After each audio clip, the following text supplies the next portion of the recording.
जैसे आपके गांव में किसी की चोरी हो गई तो हुआ कि इनका सारा गहना चला गया। आम आदमी के दिमाग में है कि सारा गहना चोरी हो गया। बहुत बड़ा आदमी है तो हुआ कि 10 करोड़ चोरी हो गई, तभी आम आदमी के दिमाग में कभी 10 करोड़ चोरी हो गई तो बहुत बड़ी चोरी हो गई।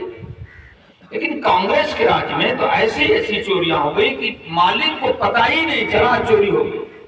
जैसे आपने सुना होगा स्पेक्ट्रम घोटाला।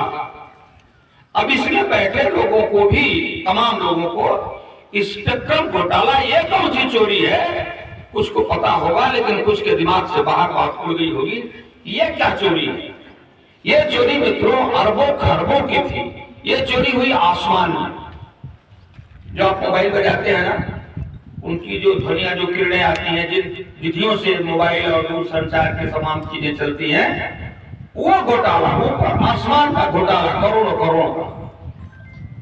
जिन सज्जन ने घोटाला किया और डी राजा मंत्री थे, लंबे दिन तक जेलों में रहे, और जो उस विभाग में गया सब जेल की यात्रा सबको करनी पड़ी। आपने जिनको चुनकर भेजा आदरणीय मनोज सिन्हा जी को, उनके पास विभाग गया था, लेकिन साफ पाक उसमें से निकले, एक पैसे का दाग उनके ऊपर नहीं लग पाया। कांग्रेस ने इस तरह की 4 चोरियां हुई कांग्रेस में कि मालिक को पता ही नहीं और चोरी हो गई। कितनी चोरी हुई इसका भी अंदाज नहीं। दूसरी चोरी हुई जमीन पर, तीसरी चोरी हुई जमीन के अंदर कोयला घोटाला। घोटालों से भरी हुई सरकार, एक तरफ जिनका मुखिया, दूसरे उसमें सहयोगी कौन कौन है? जो राम का नहीं वो किसी काम का नहीं, जो राम का नहीं वो किसी काम का नहीं। परम आदरणीय इस सभा के अध्यक्ष श्रीमान सुमन चौहान जी, पूर्व प्रधान सुनील श्रीवास्तव जी, विधानसभा के आदरणीय प्रभारी शिवपूजन चौहान जी, भारतीय जनता पार्टी के वरिष्ठ नेता राजेश राजभर जी, प्रदेश उपाध्यक्ष अनुज सिंह जी, श्रीमान जयराम सिंह जी, महिला मोर्चा की मृदुला पांडे जी, नूर आलम जी, शिवेंद्र सिंह जी, सतीश सिंह जी, जितेंद्र भारद्वाज जी, राम जन्म सिंह जी, शक्ति केंद्र संयोजक। पार्लियामेंट का चुनाव चल रहा है नई सरकार बनाने के लिए। वर्तमान में देश के प्रधानमंत्री आदरणीय मोदी जी हैं। 2 चरणों का चुनाव हो चुका है। 2 चरणों के चुनाव में 2 सीटें भारतीय जनता पार्टी को निर्विरोध घोषित हो चुकी, निर्विरोध हो गई। अब यह तय हो चुका है कि तीसरी बार भी आदरणीय नरेंद्र मोदी जी देश के प्रधानमंत्री होने जा रहे हैं। ये बात निश्चित हो चुकी है पूरे देश के भीतर। और तब एक नारा जो लगा है कि अब की बार 400 पार, अब की बार 400 पार का कुछ मतलब है मित्रों। अब देश को कुछ कड़े और बड़े फैसले करने हैं। उन कड़े और बड़े फैसलों के लिए 400 के पार जाना आवश्यक है। पार्लियामेंट में उतनी ताकत होगी तभी हम वो सारे काम कर पाएंगे जो काम हमें करने हैं। आज नरेंद्र मोदी जी प्रधानमंत्री हैं देश के, लेकिन कुछ लोग कहते हैं कि मोदी हटाओ। लोकतंत्र में वाजिब है, जिसको जनता जिताएगी वो जीत के जाएगा, देश का प्रधानमंत्री बनेगा, देश का मुख्यमंत्री बनेगा। ये चीजें तो स्वाभाविक है। लेकिन हम मतदाता हैं, मतदाताओं को एक चीज विचार करना पड़ेगा ना कि मोदी हटाओ तो किसको लाओ, मोदी हटाओ तो किसको लाओ। लाने वालों की एक छोटा सा ग्रुप बना है, उसका जो भी ABCD नाम आप दे दीजिए। उस ग्रुप का जो मुखिया वर्ग है वो है कांग्रेस। अब कांग्रेस के बारे में हमको विचार करना पड़ेगा। कांग्रेस क्या है? कांग्रेस ने इस देश में लंबे समय तक शासन किया है, ये तो सबको मालूम है। उस लंबे शासन काल के खंड में जैसे आपके गांव में किसी की चोरी हो गई तो हुआ कि इनका सारा गहना चला गया। आम आदमी के दिमाग में है कि सारा गहना चोरी हो गया। बहुत बड़ा आदमी है तो हुआ कि 10 करोड़ चोरी हो गई, तभी आम आदमी के दिमाग में कभी 10 करोड़ चोरी हो गई तो बहुत बड़ी चोरी हो गई। लेकिन कांग्रेस के राज में तो ऐसी ऐसी चोरियां हो गई कि मालिक को पता ही नहीं चला चोरी हो गई। जैसे आपने सुना होगा स्पेक्ट्रम घोटाला। अब इसमें बैठे लोगों को भी, तमाम लोगों को स्पेक्ट्रम घोटाला ये कौन सी चोरी है कुछ को पता होगा, लेकिन कुछ के दिमाग से बाहर बात उड़ गई होगी। ये क्या चोरी है? ये चोरी मित्रों अरबों खरबों की थी। ये चोरी हुई आसमान में। जो आप मोबाइल बजाते हैं ना, उनकी जो ध्वनियां, जो किरणें आती हैं, जिन विधियों से मोबाइल और दूरसंचार के तमाम चीजें चलती हैं, वो घोटाला, ऊपर आसमान का घोटाला, करोड़ों करोड़ों का। जिस सज्जन ने घोटाला किया और डी राजा मंत्री थे, लंबे दिन तक जेलों में रहे, और जो उस विभाग में गया सब जेल की यात्रा सबको करनी पड़ी। आपने जिनको चुनकर भेजा आदरणीय मनोज सिन्हा जी को, उनके पास विभाग गया था, लेकिन 7 पाक उसमें से निकले, एक पैसे का दाग उनके ऊपर नहीं लग पाया। कांग्रेस ने इस तरह की 4 चोरियां हुई कांग्रेस में कि मालिक को पता ही नहीं, और चोरी हो गई। कितनी चोरी हुई इसका भी अंदाज नहीं। दूसरी चोरी हुई जमीन पर, तीसरी चोरी हुई जमीन के अंदर कोयला घोटाला। घोटालों से भरी हुई सरकार, एक तरफ जिनका मुखिया, दूसरे उसमें सहयोगी कौन कौन है? तो दिल्ली के मुख्यमंत्री उनके परम सहयोगी हैं। वो कहते हैं कि हम कट्टर ईमानदार हैं, कट्टर ईमानदार। ईमानदार तो एक बात हो गई, कट्टर ईमानदार उसमें विशेषण लगा दिया कि थोड़ी भी अब कोई कमी कसर नहीं है, हम बिल्कुल कट्टर ईमानदार हैं। कट्टर ईमानदार का क्या हुआ? शराब घोटाला। और उनकी क्या हालत है? जेल के भीतर है, उनके अधिकार मंत्री जेल के भीतर है। तो जो ग्रुप है, ये घोटालों का ग्रुप। इसके कहने का आशय मेरा इतना ही था कि समाज में यदि आपके गांव में कोई एक व्यक्ति बहुत अच्छा हो, हर तरह से ईमानदार हो, बड़ा सच्चरित्र हो, और जब वो गलत काम करता हुआ पकड़ा जाए, किसी गलत विषय में पकड़ा जाए, तो समाज का विश्वास टूट जाता है। अब विश्वास का टूटना सबसे खराब है। रुपया चला जाए, धन चला जाए, लेकिन विश्वास टूट जाए तब निराशा होती कि अब किसके पास जाए, अब किससे अपनी बात कहें, अब कौन आएगा इस स्थान पर। इसलिए विश्वास टूटा है देश का इन लोगों के कारण। इसलिए मात्र देश के भीतर अब एक ही व्यक्ति बसते हैं, आदरणीय नरेंद्र मोदी जी, जिन्होंने सारे संसार के भीतर भारत मां के यश को फैलाया है। आज सारे संसार के भीतर मोदी का डंका बज रहा है। मित्रों, भारत का दबाव तो संसार में इतना बड़ा है ना कि जब 2 सेनाएं आपस में युद्ध कर रही हैं, अब भारत के नागरिक वहां फंसे हैं, अब तिरंगा लेकर निकल रहे हैं, तो दोनों सेनाएं युद्ध बंद कर दे रही हैं। आपने पेपरों में सुना होगा, रेडियो में सुना होगा। देश का दबाव इतना बड़ा। कतर में भारत के नागरिक को फांसी हो जाती है, तो वहां के राजा को फांसी माफ करनी पड़ती है, और वह नागरिक भारत का सकुशल अपने परिवार में वापस आ रहा है। देश का दबाव इतना बड़ा है।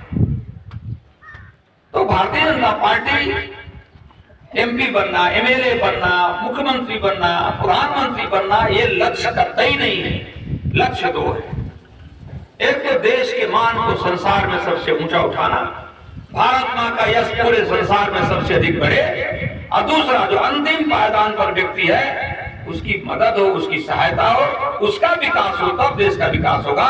इन्हीं 2 बातों को लेकर भारतीय जनता पार्टी का लक्ष्य है। प्रधानमंत्री बनना राजनीति जो है उसका माध्यम है, उसका साधन है, वो लक्ष्य नहीं है।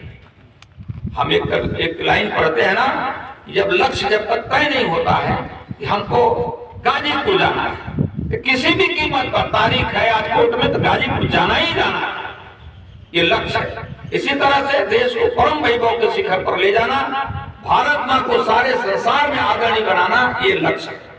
इसके लिए जितने काम करने पड़ेंगे वो सारे काम हम करेंगे। हम कहते हैं कि लक्ष्य तक पहुंचे बिना पथ में पथिक विश्राम कैसा, लक्ष्य तो अति दूर दुर्गम, मार्ग भी हम जानते हैं, किंतु पथ के कंटकों को हम सुमन ही मानते हैं, हम सुमन ही मानते हैं। चाहे कितना कठिन रास्ता हो, चाहे कांटे भरा रास्ता हो, लेकिन जाना ही जाना है। मित्रों, एक दिन जो हमारे सामने चुनाव लड़ रहे हैं, पत्रकार मित्र काफी पूछते हैं, हमसे प्रश्न करते हैं। एक दिन ऐसे ही सभा थी, उसमें पूछ रहे थे कि आपने जो हमारे खिलाफ चुनाव लड़ रहे हैं मास्टर साहब, उनको आपने देखा है? तो जो लोग बैठे कहे नहीं देखा है, नहीं देखा। तो मुझे नहीं देखा तो कोई आश्चर्य नहीं। आप तो इस क्षेत्र के सांसद थे, आपने पार्लियामेंट में शपथ ली थी संविधान की कि हम अपनी जनता की सेवा करेंगे, हमेशा अपनी जनता में उपस्थित रहेंगे। क्या वो यहाँ कभी आए? बताइए ना। हाँ ना में आए कभी? तो आना उनका काम है कि मेरा काम है? मेरा काम तो क्लास पढ़ाना था। मैं एकदम आराम से अपने क्लास पढ़ाना था, ये दायित्व था मेरा उन दिनों। जब तक 4 घंटे 5 घंटे पढ़ाता नहीं था तब तक चैन की सांस नहीं लेता था। लगता था कि आज मेरा कोई काम नहीं हुआ। जनता के बीच रहना उनका काम था। सांसद उनको आपने चुना था। कैसा बेतुका प्रश्न पढ़े लिखे लोग कर रहे हैं। 2-4 बार विधायक रहे हैं, 2 बार सांसद रहे हैं। एक बार जो रहता है सांसद विधायक ना, माननीय हो जाता है। अरे माननीय हो तो कुछ तो माननीय जैसा आचरण करो, कुछ तो दिखाई पड़े कि आप माननीय हो। मित्रों, इन बातों पर हमको विचार करना। मत देते समय इन बातों पर विचार नहीं करेंगे तो चीजें बढ़ती जाएंगी। जो मन चाहे वो बोले। भगवान ने मुंह चीर दिया तो बोलते जाओ, जैसा चाहे वैसा बोलो। आतंकवादी भाई को जिसकी जिले में दहशत, जिला नहीं, अंतरराष्ट्रीय आतंकवादी भाई, अंतरराष्ट्रीय कोई जिले भारत में सीमा नहीं थी, विदेशों तक तार जुड़े थे आतंकवाद। उनको उन्होंने कहा कि सरदार भगत सिंह, शहीद चंद्रशेखर, राजगुरु इत्यादि शहीदों से तुलना उस आतंकवादी की कर रहे हैं। ये उचित है क्या? भारत माता के लिए जिन शहीदों ने अपने प्राण न्यौछावर किए, उनकी तुलना मुख्तार अंसारी जो घोर आतंकवादी था उससे करेंगे आप नहीं रोकेंगे तो जवान बढ़ती जाएगी। हम तो उत्तर देंगे, ये पार्टी के नेता हैं बैठे पदाधिकारी तो उत्तर देंगे। जब तक आम जनता इसका उत्तर नहीं देगी तब तक इन प्रश्नों का हल नहीं आएगा। उत्तर तो आपको देना पड़ेगा कि गलत गलत है, सही सही है।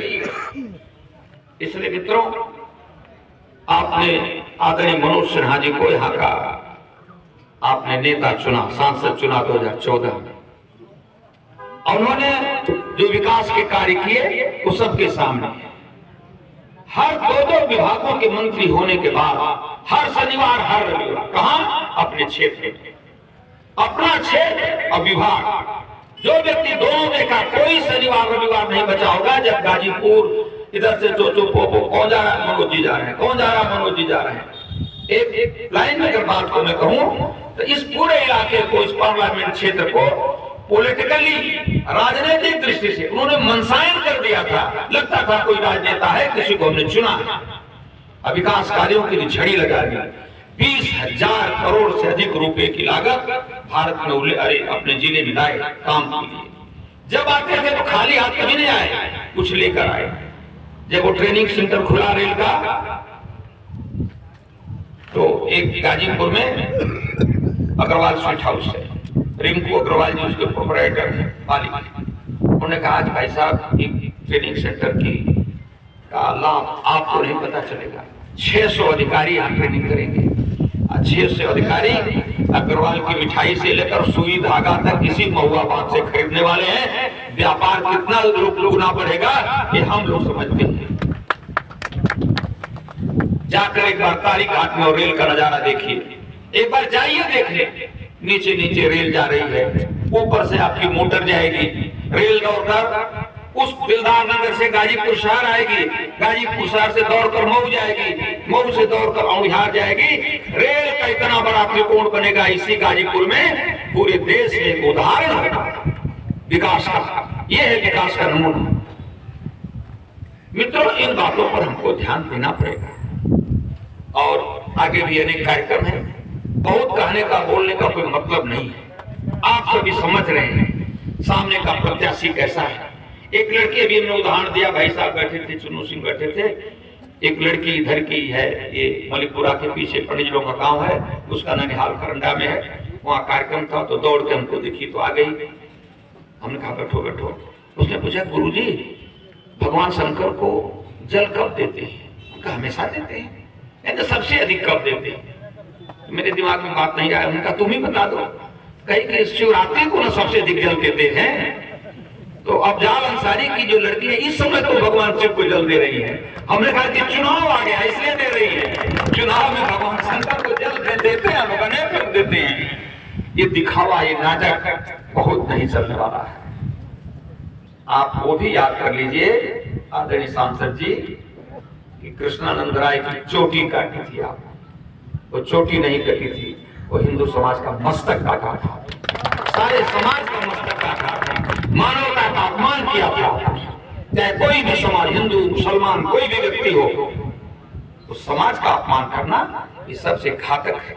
देखिए ना आदरणीय मोदी जी कैसे हो गए, जो भी सुविधाएं हैं, राशन है, उज्ज्वला गैस है, घर है, कुछ भी ले लीजिए, क्या हिंदू मुसलमान का कोई भेद है क्या उसमें? सबका साथ, सबका विकास, मेन बात उन्होंने कही। आज सब साफ साफ दिखाई पड़ रहा, आईने की तरह दिखाई पड़ रहा है, कहीं कोई भेद नहीं है। इसीलिए तो पूरे संसार में मोदी मोदी मोदी हुआ। मित्रों, बहुत कुछ न कहकर इतनी बात आपसे अवश्य कहूंगा, यदि पार्लियामेंट जाने का अवसर मिला तो 14 में चला विकास का रथ, 19 में अचानक आके जिसका चक्का फंस गया, पूरी ताकत के साथ उस चक्के को बाहर निकालूंगा और दुगुनी गति से विकास के रथ को आगे बढ़ाऊंगा। और मित्रों, कहता हूं कि राजनीतिक जीवन में मैं राजनीतिक व्यक्ति नहीं रहा, मेरा चेहरा राजनीति के लिए जरूर नया है, लेकिन सामाजिक कार्यों में इस विधानसभा का नहीं, जिले का कोई गांव नहीं है जहां मैं अपनी बाइक से नहीं गया हूं और किसी गांव में सामाजिक कार्य के लिए नहीं गया हूं। लेकिन राजनीतिक चेहरा पहला होने के कारण आपसे वादा करता हूं, अगर 10 नए पैसे का भी दाग लग जाएगा तो दोबारा आपके सामने मुंह दिखाने नहीं आऊंगा। तीसरी बात जो कहता हूं कि रात दिन आपके कदम से कदम मिलाऊंगा, आपके कंधे से कंधा मिलाऊंगा और आपके मान सम्मान पर कभी कोई आंच नहीं आने दूंगा, कभी कोई आंच नहीं आने दूंगा। इन्हीं बातों के साथ अपनी बात समाप्त करता हूं। जय हिंद, जय भारत, धन्यवाद।